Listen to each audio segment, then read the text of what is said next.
Donc je disais, la loi existe et je préfère ne pas te la donner et te laisser chercher par toi-même sur les liens organiques et juridiques de la zone CFA à la Banque de France et particulièrement à l'État français. Donc comment veux-tu que les gouvernants français à haut niveau puissent changer d'attitude vis-à-vis de tout ce qui est immigration, relation avec l'Afrique, ils vont pas lâcher tout ce fric. Et de toutes les manières, le seul moyen de maintenir ce système politique en France vivant, c'est à travers son financement grâce à cet apport des pays africains d'une manière directe ou indirecte. Maintenant,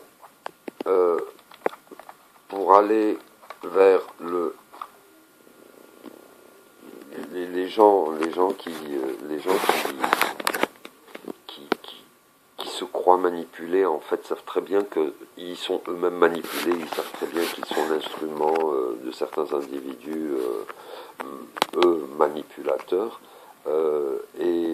Ce qu'ils ne savent pas, par contre, c'est que ce sont des brebis qui vont finir par se faire sacrifier le moment opportun, quand il sera nécessaire de justifier les sacrifices humains que l'on doit à la pérennité de ce système financier mondial, lobbyiste, esclavagiste et néocolonial. Pour en prendre pour un fou, eh ben, je m'en fous. De toute façon, ce que je disais il y a 20 ans en arrière concernant ce qui allait se passer en France et particulièrement, d'une manière générale en Europe et particulièrement en France concernant les actions malheureusement de terrorisme, les actes isolés de terrorisme, eh ben, ils sont en train de se produire et j'avais donc raison. Pour finir,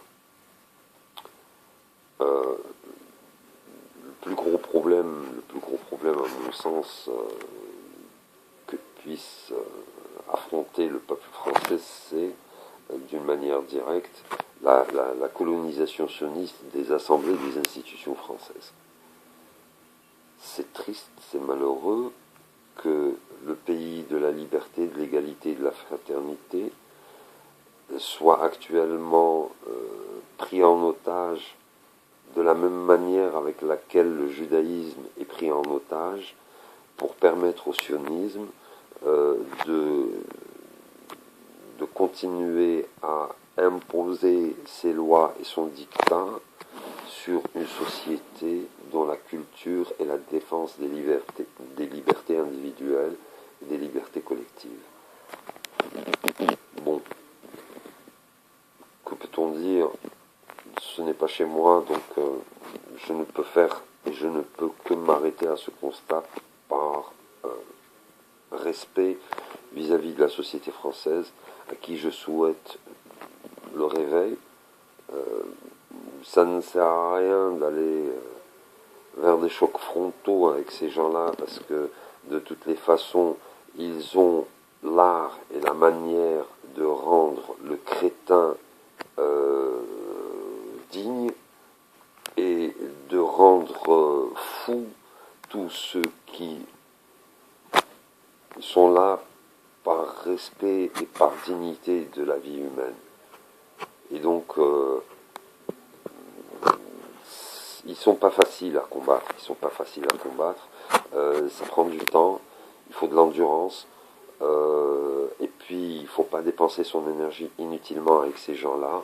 C'est tac, des coups de billard, les rebonds sur les bandes, et surtout de l'adresse, de la dextérité et de la subtilité.